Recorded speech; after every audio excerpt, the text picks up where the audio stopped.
કોંગ્રેસી નેતાએ ગુજરાતીઓને અભણ કહેતા પદ્મશ્રી જગદીશ ત્રિવેદીએ બરાબર ભણાવ્યા છે। જાણીતા સમાજસેવી કલાકાર અને પદ્મશ્રી સન્માનિત શ્રી જગદીશ ત્રિવેદીએ તાજેતરમાં ગુજરાતીઓને અભણ કહેનાર રાષ્ટ્રીય કોંગ્રેસી નેતા શ્રી મલ્લિકાર્જુન ખડગેને એક નિવેદન દ્વારા સણસણતો જવાબ આપ્યો છે અને કહ્યું કે લોક કલાકારો, સાહિત્યકારો, ઉદ્યોગપતિઓ, નેતાઓ વગેરે ગુજરાતીઓ જ હતા। ગુજરાતીઓ શિક્ષિત હતા, છે અને રહેશે। ગુજરાતની સાક્ષરતા સામે આવું કહેનાર કોંગ્રેસી નેતા શ્રી મલ્લિકાર્જુન ખડગેને શ્રી જગદીશ ત્રિવેદીએ તો ટકોર પણ કરી કે આપ તો અંગ્રેજી લખેલું પણ બરાબર વાંચી શકતા નથી, જ્યારે ગુજરાતી વડાપ્રધાન શ્રી નરેન્દ્રભાઈ મોદી વિદેશમાં પણ સડસડાટ પોતાની વાત અંગ્રેજીમાં કરી રહ્યા છે।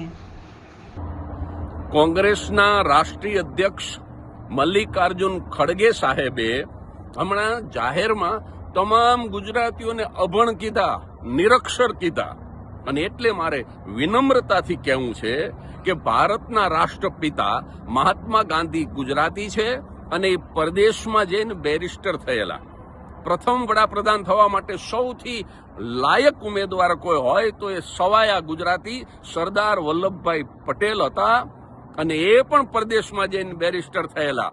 સરદાર વલ્લભભાઈ પટેલને પોતાના રજવાડાની સૌ પ્રથમ આહુતિ આપનાર ગોહિલવાડના કૃષ્ણકુમાર સિંહજીથી માંડી અને ગુજરાતના તમામ રાજાઓ હાઈલી એજ્યુકેટેડ હતા, પરદેશમાં જઈને ભણેલા હતા।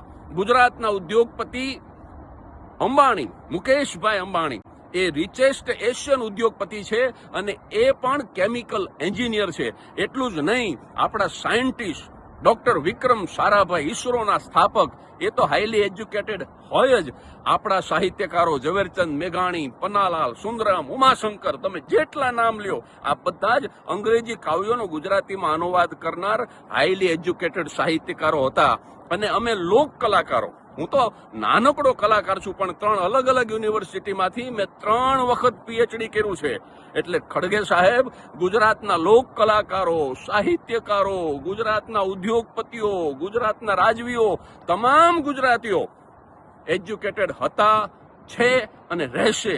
અને 2026ની વાત કરું તો 34 જિલ્લાઓમાં આશરે 68 યુનિવર્સિટી ગુજરાતમાં છે। એક જિલ્લા દીઠ 2 યુનિવર્સિટી હોય, એ પ્રજા અભણ કેવી રીતે હોઈ શકે? અને તમે જ્યારે પ્રવચન કરતા હતા ત્યારે સિમ્પલ અંગ્રેજીમાં લખેલું, એમાં કોઈ આંકડાકીય માહિતી નહોતી, ખાલી મોદીની ટીકા જ કરવાની હતી, અને છતાંય તમે હાથમાં કાગળ રાખી અને એક એક લીટી તમે વાંચીને બોલતા હતા। અને મોદી સાહેબ પરદેશમાં જાય, વ્હાઇટ હાઉસની અંદર પ્રવચન કરતા હોય, અંગ્રેજીમાં બોલતા હોય, તો પણ ક્યારેય હાથમાં કાગળ નથી રાખ્યો, ક્યારેય સ્લીપ ઓફ ટંગ નથી થઈ। તો આદરણીય ખડગે સાહેબ, તમે જ નક્કી કરજો, ગુજરાતીઓ અભણ છે કે કોણ અભણ છે?